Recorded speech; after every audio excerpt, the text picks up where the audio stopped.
You are welcome to today's video. I hadn't actually planned on making a video today, but then I came across some very interesting data from Germany indicating that the case fatality rate seems to be going down all the time. So I thought I'd put that together into a bit of a video because it's really quite encouraging and very encouraging data really. Now the background here is Professor Sir Mark Walport, Scientific Advisory Group for Emergencies in the UK. He's just said that the UK is on the edge of losing control. Now this is pretty strong language. So what is he thinking about and what is the context to this reduction in death rates? Well, what he's thinking about is that the cases are increasing in Spain and France at a very rapid rate. We can see these graphs are going upwards really quite steeply. That's the main thing. And he's concerned that the UK is going to follow in the same path. So Spain, France, Israel, the problem's not quite so bad. Look, it's way down there. Or is it? Because when we look at the per capita figures in the numbers of new cases for the population per million, we see that Israel is actually way higher than Spain or France. So it does look like Israel's sort of, I suppose you could almost say, lost control in that situation. Very high numbers of cases. And then when we look at the UK, if I can get the right one, look at the UK figures. Here we are. Now the UK figures, we know these are gross. These cases here were grossly more than this. These are gross underestimates due to the way testing was carried out at the time. But we do see that the cases are increasing in the UK. But, and this is what I wanted to get onto today, when we look at the figure for deaths, we can hardly see it along the bottom there. So we need to go onto the log scale and we see that the deaths are really quite low. Now, to be fair, cases are increasing slightly. Hospitalizations and deaths are increasing slightly in France because of this lag effect that we know about. But even allowing for that lag effect, the infection fatality rate and the death rate seems to be much lower. So let's delve into this a little bit. Office for National Statistics, as of the 4th of August, infection fatality rate, the number of people that die, for those that get infected, just under 0.5%. Medical Research Council figure, same infection fatality rate, about under 1/3%, 0.3%. Now, when I calculated this, we calculated that on the peak number of cases in March in the UK and the number of deaths, and we worked out the infection fatality rate. You might remember we did this together, it was 0.56 at that time, is what we worked out at that time. But it looks like even that might be an overestimate. Now, going on to the work from the Oxford Centre for Evidence-Based Medicine. They've updated that analysis from the 4th of August now to the 18th of August. Now, I know this is still way behind, but there's always a lag in this official data. There's just not any way around that, really. So, Oxford Centre for Evidence-Based Medicine, August analysis of past 4 weeks. So they're comparing the last 4 weeks. Now, be assured, the Centre for Evidence-Based Medicine did take full cognizance of the delay between infections and deaths. And they actually found the mean delay was 3 weeks, exactly 21 days. Although, of course, there's quite a bit of variation around that. So they're well aware of this lag effect and they took that completely into account when they were working out their figures. And yet they come up with statements like this. The trend in deaths, however, continues to be downwards. This is after the 18th of August. So even lower death rates. The trend in death, however, continues downwards, indicating that recent increase in cases is not leading to an increased mortality. I mean, this is just incredibly good news. Cases are rising, but mortality, the deaths, are not even accounting for the 3-week delay. This is encouraging stuff. Our estimates of the case fatality rate as of the 4th of August is 1.5%. So remember, that's the case fatality rate. But we know that the infection fatality rate is always lower than the case fatality rate, because the case fatality rate is worked out on those that are diagnosed, whereas the infection fatality rate, the infections are always going to be higher than the number of cases diagnosed. And of course, 20-30% of infections could be completely asymptomatic. So the case fatality percentage is always going to be higher than the infection fatality percentage. And given that the infection fatality percentage was, according to their figures, where am I? There we are. According to these figures, it was between 0.3 and 0.49. That's the infection fatality rate. Well, if the case fatality rates continue to drop, we could assume that this has also continued to be low, that the infection fatality rate is actually lower than this now. Now, I can't say that for definite, but that's what this would be indicating from the Centre for Evidence-Based Medicine in Oxford. So this is indeed encouraging data. Many fewer people seem to be dying now than were dying earlier on in the pandemic, even allowing for the fact that we're collecting better data now. It's absolutely intriguing and encouraging. Now, having lauded the quality of the information we get from the Office for National Statistics in this country, which of course is very good, but what they're not doing very well is collecting age-adjusted death rates. They've collected the death rates very well. They know what age groups they're in, very much so, but they haven't done calculations to adjust death rates for age. At least they haven't done it as well as the Germans. So the German data here is very encouraging. Let's look at the German data. Now, German death rates, age adjusted. So the Germans have done full age adjustments on this. And let's look at this first graph from the German data here.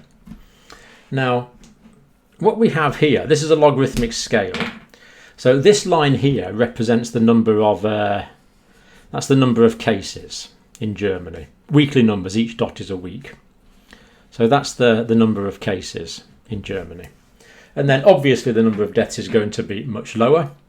And as we would expect, to be quite honest, as we would expect, the death rate sort of mirrors with a bit of delay, mirrors the infection rate. So what we see here is that the German death rate is kind of following the infection rate, which is what we would expect. But then what happens after that is remarkably interesting and unexpected. What happens there is that the infection rate has gone up somewhat in Germany, but the death rate has carried on going down, failing to mirror the infection rate. So what this means is if we look at the gap between the two here and here, that's about what we would expect. That's about what we would expect. There it's still following it. But here it starts to get wider. The gap seems to get wider. So that's wider there. And it's getting wider all the time. So as the infections rise, the death rate is not rising on this German data. So this is encouraging. And remember, the German data is fully age adjusted. It's taken into account. Now, other things that the Germans have done here. German estimates for the case fatality rate for people aged over 80. So this is in the over 80s age group, and the Germans have full data on this. Now, week 18 of the year, the average case fatality rate in those over the age of 80 was nearly 30%. But then weeks 19 to week 17, that fell to 17% of those over the age of 80 who were diagnosed with the infection went on to die. But then from mid-July onwards, the case fatality rate was down to 11%. So it had gone down from 29% down to 11%. And that represents a decrease of 61%, which we will of course accept. That is a good reduction. Now, what about the younger age groups? German case fatalities in 60 to 79-year-olds. Now, in March, April, it was about 9% of people in the 60 to 79-year-old age group who died after being diagnosed. By July to August, that had gone down to 2%. So again, quite an impressive drop. And the Germans, well, actually the Centre for Evidence-Based Medicine in Oxford have produced this from the German data. And what this is the different age groups. So obviously the highest death rates are in the greater age group here. This is the 80 plus age group, and we see that's gone down, and it's gone down some more. Incredible reduction there, so that's great. Then if we look at the 60 to 79-year-old age group there, obviously still more of those dying compared to younger people, but we also notice it's going down. So also a reduction there. And then if we look at the younger age group, the 35 to 59, fortunately that was always fairly low, and that seems to have remained low like that. So these numbers have been reducing. The number of people dying compared to the number of people that are being infected are going down. Now, the reason I wanted to put the German study in was that we had said that this reduction in infection fatality rate and case fatality rate was because that throughout the summer, younger age groups have been getting infected in Europe. Therefore, the infection fatality rate is much less. And of course, that's true. But this German data says it's also less for people over the age of 80 and these other age categories. It's going down in all age categories. So I hope you get that, because it's if I can get the right page. Yeah, there we are. It's going down in all categories. So it's not just that younger people are getting the infection. It's that there's less fatalities in every age range.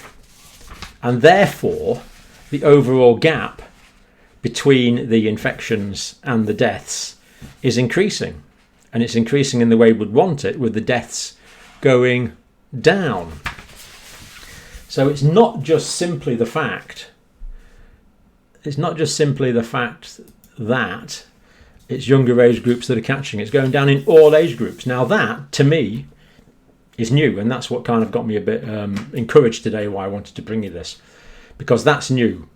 We knew the infection fatality rate was going down. We knew that that was because the disease was massively underdiagnosed in the early stages, but we also thought it was largely because of young people. Now we know it's across the age ranges, at least in Germany. Let's hope other countries duplicate this data so we can know much more accurately what's going on. But it appears that the death rate is down in all age groups. So that's great. Don't pretend to fully understand it, but it's seriously good news. This disease is not as deadly as we had thought originally. Now, Oxford trial resumes. You might remember that there was one patient in the UK was it last Monday or Tuesday? Anyway, the trial was suspended from Tuesday to Saturday. Who got, we believe, an inflammation of the spinal cord. That has not been confirmed for reasons of patient confidentiality, quite correctly. But the New York Times reported that it was due to inflammation of the spinal cord, a condition called transverse myelitis. We do believe that person is now getting better. I know from background knowledge of this condition that about 60% of cases of transverse myelitis are what we call idiopathic. They just happen and we never work out why it is. Idiopathic means we don't know the cause. So etiology is that which causes disease. So if you go to your doctor and says, oh, well, the etiology of this condition is primarily idiopathic, that's medical speak for haven't got a clue what caused it, mate. Idiopathic means we don't know the cause. And that's true in 60% of cases of transverse myelitis. So in a large number of people, it's not surprising that some get transverse myelitis. It can happen. It's a rare condition, but it still can happen. So what's happened here is the the University of Oxford Jenner Group Institute of Oxford Vaccine Group. That's the original site. Look on there, cram full of interesting stuff. Always go back to the original sources as much as you can. You know, there is just so much disinformation around. You always need to go back to the original research as much as you possibly can, rather than he said, she said, or this vested interest said. So what the centre have said is expected some participants will become unwell. 18,000 have been given the vaccine so far as we know, 30,000 due to take part in the trial. So one person getting sick in 18,000, to be quite honest, is not alarming or surprising. Where am I gone? There I am.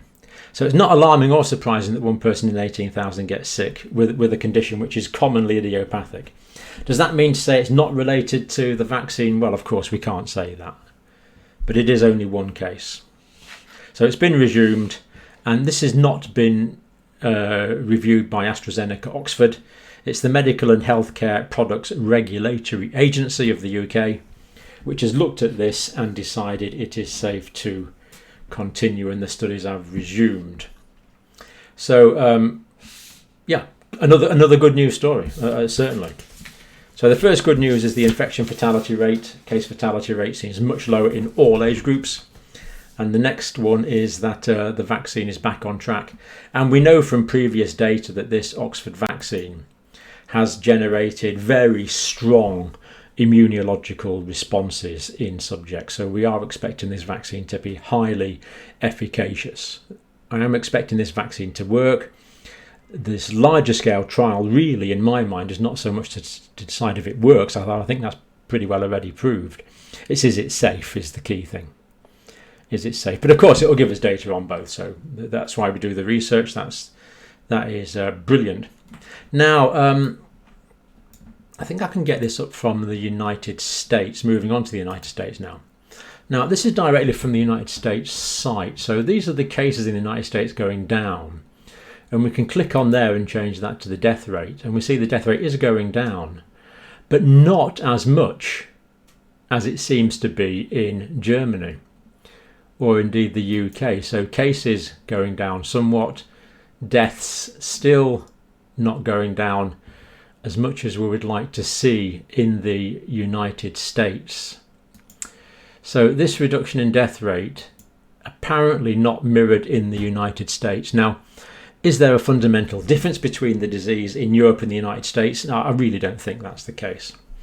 So I think this is something to do with the way the American data is collected and collated. So the American authorities really need to do age-adjusted statistics the same way as the German authorities are doing, to give us a clearer picture, because it looks like at the moment what this means is the number of cases in the United States is being massively underestimated. I think that is kind of my working conclusion. So official cases in the United States at the moment, another 250,000 cases nearly in the past week, taking us up to pretty well 6.5 million cases, deaths 192,000 in the United States. And that's the graphic we've just looked at the deaths versus cases in the States. Now, Dr. Fauci, interview from him on here. You can listen to the whole thing. Fascinating, about 35-40 minutes. Well worth listening to. Now, he was asked about, is there anything that boosts the immune system? Any drugs that boost the immune system? And he said, or herbs or whatever. He said herbs. Is that American for herbs? I think it probably is. I don't know. I not familiar with the way it's pronounced. In the UK we say herbs. He said herbs, so I assume it's the same thing. Anyway, the interviewer said, "Can you boost the immune system?" And he said the same as we've been saying for years. No, you can't. Nothing you can do to boost the immune system, but lots of ways that it can be less. It can function less optimally, function not as well as it could. So if you're deficient of things, the immune system won't work as well. Take an excess of things, the immune system won't work better.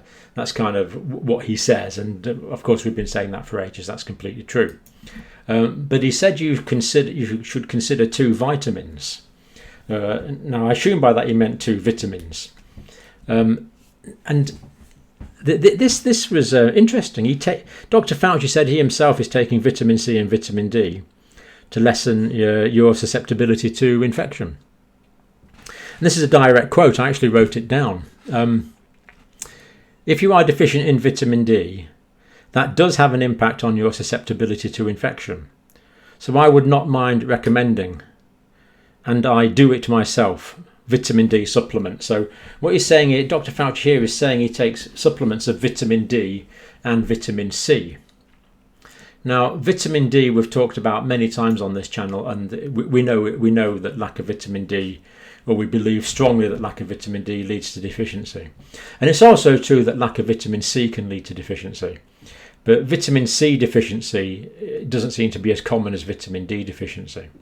But the next thing that's the first thing. So we've got Dr. Fauci here saying he takes vitamin D himself, that lack of vitamin D can increase your susceptibility to infection. He says that clearly. So why on earth has that not fed through into official guidelines? Why isn't this being recommended in the United States, where we know that the death rate in Hispanics and African Americans is horrendously high? And in my view, that's partly, at least partly, probably significantly, caused by a lack of vitamin D. Why? So if Dr. Fauci's taken the vitamin D himself, why is this not in the official guidelines? That really is a question that I feel strongly needs to be answered. And he also said you can take a gram or 2 of vitamin C because it's an antioxidant. Now, antioxidants are good for all sorts of reasons, but he said a gram or 2. Now, that is, I would have thought that is an absolutely huge dose. Huge dose. This is a Linus Pauling level dose, who was the Nobel Prize chemist who advocated taking about 8 grams of vitamin C a day. Now, my understanding was that the amount of vitamin C you need a day is about 50 milligrams. And he's saying you can take 1,000 to 2,000 milligrams a day, 1 to 2 grams a day. They're huge doses. I must say I would be very reluctant to prescribe that. For people that need a vitamin C supplement, typically a couple 100 milligrams a day. I've been advising people that smoke for a long time to take a vitamin C supplement, for example. But anyway, that's what he says. He's Dr. Fauci. Huge doses. I would say if you are taking that, which personally I don't, drink plenty of water with it, because you don't want the vitamin C crystallizing in your kidneys. So I'm surprised he said that high dose. But good to know that Dr. Fauci himself is taking vitamin D. Now, I'm pleased for him, because I think that will reduce his chances of getting infections. But I'm not so happy because why isn't everyone else getting the benefit of that? I'm sure I had some more to say today. That seems to be it. Did I miss a piece of paper or something? No, that seems to be it. Oh, okay.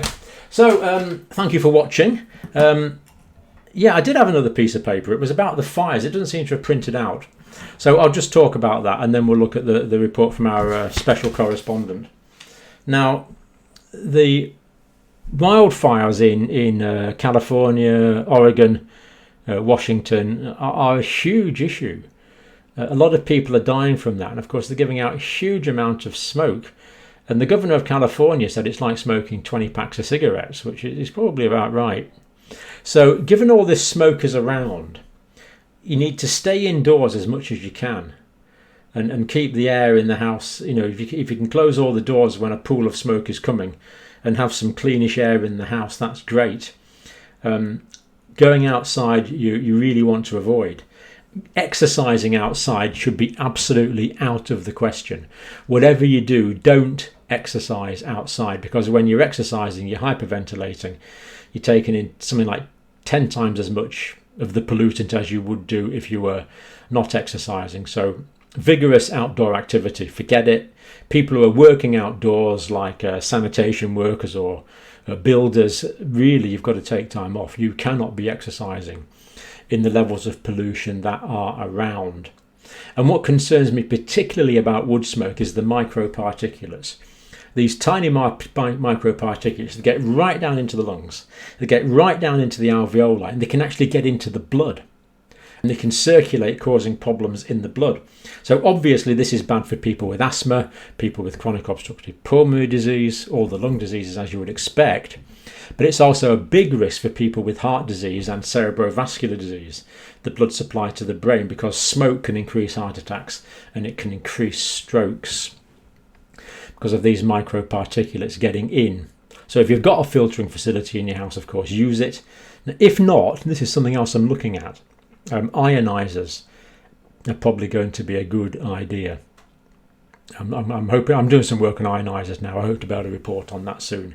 Basically, ionizers clump together particles in the air and it drops out, and I think it might help to protect against COVID-19 infection as well. Now, the smoke, as regards to respiratory infections, the smoke is going to cause inflammation in the lungs, and that makes the lungs more prone to infection. So inhaling smoke can make infection more probable. But what I'm equally concerned about at the moment is the direct physical health effects of the smoke. So avoid it if you can, and certainly don't exercise outdoors. And people with these comorbidities like the lung disease, the heart disease, the cerebrovascular disease need to be particularly careful. Now, moving on to our special correspondent. Our special correspondent is Lindsay, who we've interviewed before. She's Friendly Pharmacy.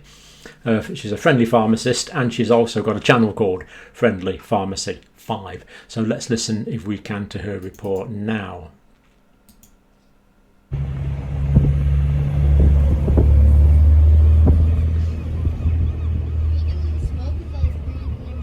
So here I am in British Columbia, Canada, where we are experiencing the smoke from the wildfires that are happening currently in California, Oregon, and Washington.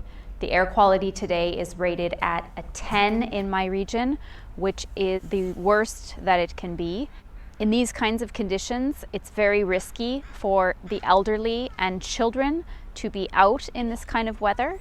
It is especially risky for people with asthma, COPD, other respiratory illnesses, or other comorbidities.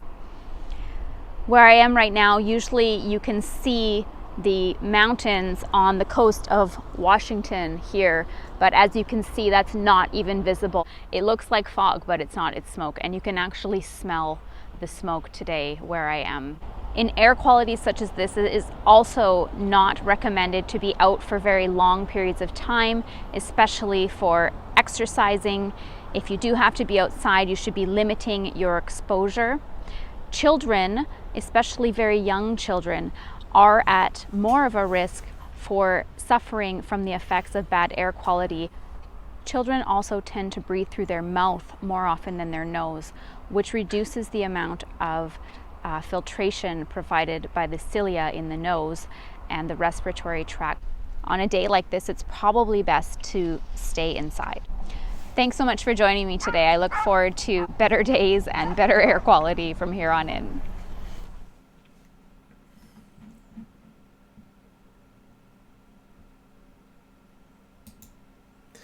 Excellent. Well, thank you very much for that report, Lindsay. Always good to hear what's going on in the ground, on the ground anyway. And you know, the other thing about these fires is just the huge amount of greenhouse gases and things being released. This is really so bad here I am news, in and British it's a problem Columbia, I'm hoping Canada. is going to be.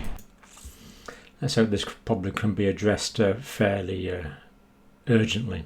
Thank you for watching, as always.